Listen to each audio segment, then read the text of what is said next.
isa bira geessu taate namni qabrii jiru itti gammadu yoo aduwwii taate malee yoo na'aba taate malee namuma ilma namaa ta'ee ruuxii qabu waan gammachiisu jiddugala biyyatti ijoolleen teenya dalayte. Obboleessa keenya kabajamoo obbo Hasan Ali pirezidaantii naannoo Oromiyaa duraanii ijoolleen teenya makiinaa fi mana badhaafte. Ni gammade waan arge miidiyaa irratti arge gammade silaa ani abbaa waan kanaati silaa walleegaa naggaadee miti maallaqa harkaan qabu nadhiisan fakkaata malee namatti sharraku sila. Laakiin ijoolleen tiyya anarraa bakka buutee dalayte. Gammade gammachuu tana garatti qabee taa'ulleen xiqqoo na dhibe as qabee achi qabee dhiiroo waan kana yoon dubbadheetuma rabbumaan na baasa warri waa ciru sun haa ciru gara rabbi cirsiisetti silaa caldhifnus dubbannus numa ciranii yoon kaanis garaa keessatti ciranii haa ciranii jee baase bakka cabxee mi bakka hin caphin illeen haa yaaftuu jee duraan bakka cabxee haa yaaftuu jedhii beek tan caphin illeen haa yaaftu yoo feete. Ijoollee teenya seenaa dalaydanii galatoomaa isiniin jechuuf akka hawaasa keenyarraa nama bakka bu'ee akka nama abbaa hawaasa kadhatti yoo nama garii galuu baatte malee abbaa hawaasatii beekayan arraa akka abbaa hawaasatti dubbadha. Miskiina wallaan basii gala baga seenaa hojjettan baga seenaa dalaydan horiin guyyaa kanaaf hin tahin funyaanin na haa ba'u jechaatiin ture beekayan waan har'a gammade horii keeysanii bakka gore horii keeysanii bakka argate horii keeysanii guyyaa argate horii keeysaniitu maqaa margate horiin seenaa dalaydan horiidhaan hawaasa keeysanitti maqaa gootan ummata keeysan faarsisiiftan horii bakka argate horii keeysan ka bakka argateetu na gammachiise. Galatoomaa isin jaa naggaadonni keenya obbo yaadatarraa kaasee warri isa wajji jirtan warri waan kana hojjettan hundi keeysanuu galatoomaa hoggu kuma tokko waan lakkoysan qabne galatoomaa isiniin jaadu. Seenaa namni akkanumatti taa'ee haasa'urraa jecharraa gochatti jirjiirtan. Alaan alaa fi waan eega namni nama biraa deeme nama biraa fuula rabbii deeme duubaa taa'anii haasawan har'a qabatama lafa gootan. Nama bakkatti godhuun barbaachisutti bakka gootan nama akkatti godhuun barbaachisutti akka gootan nama maqaatti godhuun barbaachisutti maqaa gootan. Galatoomaa isiniin jaa namni tokko ummata firraa galata qaba. Jaarsi biyyaa bilchaatan tokko hawaasaaf ifaaje galata qaba. Bulchaan tokko ka ummata fiitiif wareegama kafale galata qaba. Dhaloota irraa galata qaba nam tokkoomi dhaloota ganaa as deemurrallee galata qaba. Sheekni biyyaa tokko ka hawaasa fiitiif dhaabbate galata qaba. Galata san hawaasni keenya haasawarraa jecharraa gama gochaa jirjiiraadhaa jira. Hedduunaa galatoomaa nu hundarraa'uu bakka buutanii nu hundarraa'uu bakka buutanii waan kana gootanii rabbi isin haa kabaju isin haa guddisu ija hamtuu isinirraa haa qabu isiniin jechuu barbaada. Waan hundarra nama ajaa'ibu waan kana cal'eessatti cal'eessuma fixanii guyyuma wama xumurame namni arguun kanarra kana itti gammadeen qabudu.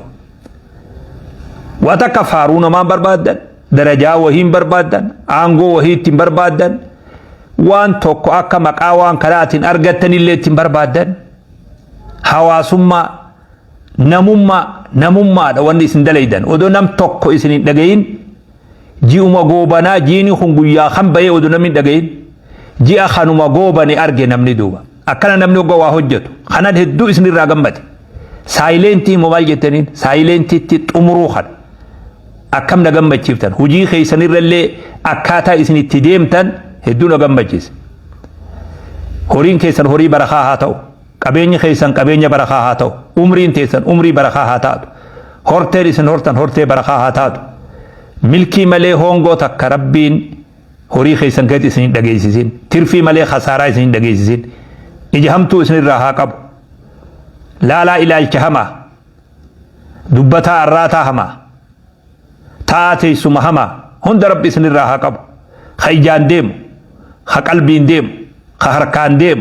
هند سا ربي دلوا اسن اتهاجار هوري خيسر في اسن ربي دلوا اسن اتهاجار قلتوما اسنين جچو دفه هنگن الرديمي ميرا خيس سين اللي وابابالي سنفدو الرديبيني جولين تين ورّي خالي سينا هجتن نما خبجما برزانتي نانو أروميا دوراني أبو حسن علي قمة چيفتني بد آفتن درگا جيسد دي بيفتن درگا جيسد دي بيفتن تدبرتيف قلتهم تفول دراتي في جواد جتن أمانات خنتن سوجي جرى قافس اللي سوجي جرى اللي سوجي جرى جتني أمانات خنتن نموت خينيا خجر جرو اللي أبدي تهرتن نمني نودلق هند نمني نولفأ هند نمني هركا نبراقب هند هركا ساكا فلا غلطة خيسن هنرام فنو غلطة نمان نرام فنو اسن هردوفا جرى gocha fi jecha khaysan hunda madala jirra isinin daganne isin duuxa jirra jechu warra amma hujii harka qabus dhaamsatti kennitan ni eegalle maleen xumurree jettan tun isinit xiqqaatii jettan nin beeka garaa khaysan keeysatti namni waan qabu darbate sodaataan ja'am jechuudhaaf goone malee tun isinit xiqqaatii jechaa khagootan tuffataa gootan isinit xiqqaatii jechaadha namni waan harkaa qabu darbate sodaataan jaamuu jaan ilma khiyya kaminna awwaalti jennaan akka yeroon tisi awwaala baabaa khiyya jeende tuffataa kennitan kana olii siin mala jechaadha isa dabre galatoonfataa warreen arrammoo hawaasaaf hojjetaa jiru abdiitti hortan isin duukaa jirraa qabeenyi keenya keeysani nuti ilmaan keeysani nuti obboleeyyan keeysani hujii bareedduu dalaydanii ummata keessa waan gammachiiftani nu biraayis gammachuu gartan jettanii abdii hortan ergaa dabarfattan ergaa namni biirootti nama dhufee nama bira dhufee nama dubbisee dabarfatu osoo hin ta'in hujiidhaan ergaa dabarsitan hujiidhaan ergaa dabarsitan warra amma dura hujii isaa xumuree gara muudamaa deemee fi yoo faraqaa dabarsee fi baallii dabarsee fi warra baalliin itti dabarte illee amaanaa itti kennitan gochaan itti dhaamtan gochaan agarsiiftan isa akka waji jirtan akka isaan duukaa jirtan akka waji jirtan agarsiiftanii ergaa dabarfatan ergaa umritti qalamni haquu hin dandeenye dabarsitan galatoomaa isiniin jaa akka nama tokkotti gammachuu guddoo na dhagame gammachuu akkanaa waan akkanaa hedduu waanuma bakkuma biroo namni na beekaa guyyaa akkanallee namni na argellee jiru miskiina wata gammade har'a hedduu gammade imaamaa guddaa kana bilaashitti marree beeka namni lammiin qabne imaamaa maa marataa jee beek namni warri mirriisu itti naa guuta warri mirriisu san itti guutii jaa waan sheenii wallaale san namni lammiin qabne imaamaa maa marataa jedhan namni lammii uf duubaan qabne imaamaan irraan tolu miskiina masii gara arra kiyya horii ni bareede beek bareede ilmaan kiyyaa bareeche obboleeyyan kiyya quxisuu kiyyaatu bareeche ilmaan kiyyaatu bareeche arra miskiina mataa ol qaban abbaa mataa ol qaban akkan akka ol qaban boquu ol qaban gaafa garii boquu ni cabsanii beek waan hin fakkaanne hoggaa dalagan bakka hin fakkaanne mul'atan waan hin fakkaanne hojjetan bakka malee dhaabbatan nama akka malee wajji dhaabbatan boquu capa abbaa hogga bakka guddoo dhaabbatan nama fakkaatu wajji dhaabbatan bakka si fakkaatu dhaabbatte boquu ol qabatte lammiin tee boquu ol qabatte abbaan kee boquu ol qabatte irraa bakka bu'eetiin akkana boquu ol qabe abboota keessan hunda naggaatota keenya galatoomaa isiniin jaa galatoomaa hogguu galata lakkooysan qabne galatoomaa